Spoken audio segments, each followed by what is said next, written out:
Leaders, what's one of your number one jobs as a leader? I'm going to tell you. It's to ask great questions. I just heard a quote recently from Peter Diamandis, who wrote the book Abundance, and he said a leader's job is to ask great questions, not have all the answers.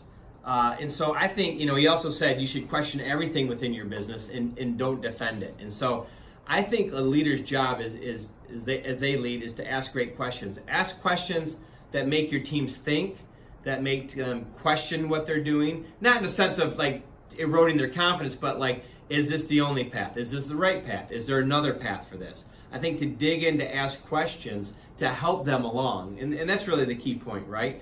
We talk about servant leadership a lot around here. And so you're talking about really helping somebody in digging in and asking good questions and hearing where their answers are. And, by the way, if they have good answers, accept those answers. Those are good.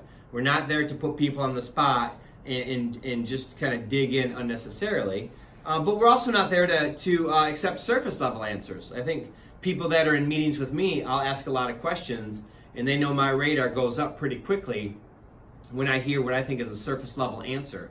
Or if I hear two people answer something differently, a lot of times I'll see a leader kind of gloss over that and accept it. And I'll be like, wait a minute, I heard, and my team would tell you this, right? I'll be like, wait a minute, I heard you say one thing and you say another thing. Which one is it? And I'm not doing that to try to call them out and pick on them. I'm doing that to try to create clarity and alignment, right? And so, I think the better questions you ask, the better leader you will be. This applies in sales too. I think people think as a sales job, it's to show up and throw up, right? That's the worst thing you can do in sales, which is to show up at a prospect and just hammer them with everything your company does.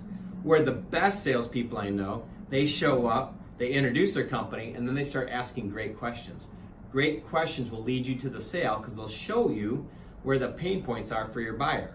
And leadership is very similar that way. Great questions will lead you to where we don't have the answers or we're not all on the same page and where we need to get clarity on something. And I call those out not to pick on people, but to create that clarity because once we have that, now we can move forward together. And that's part of the leader's job as well, is to get everybody moving forward together.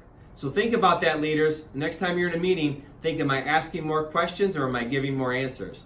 Hopefully you're asking more questions.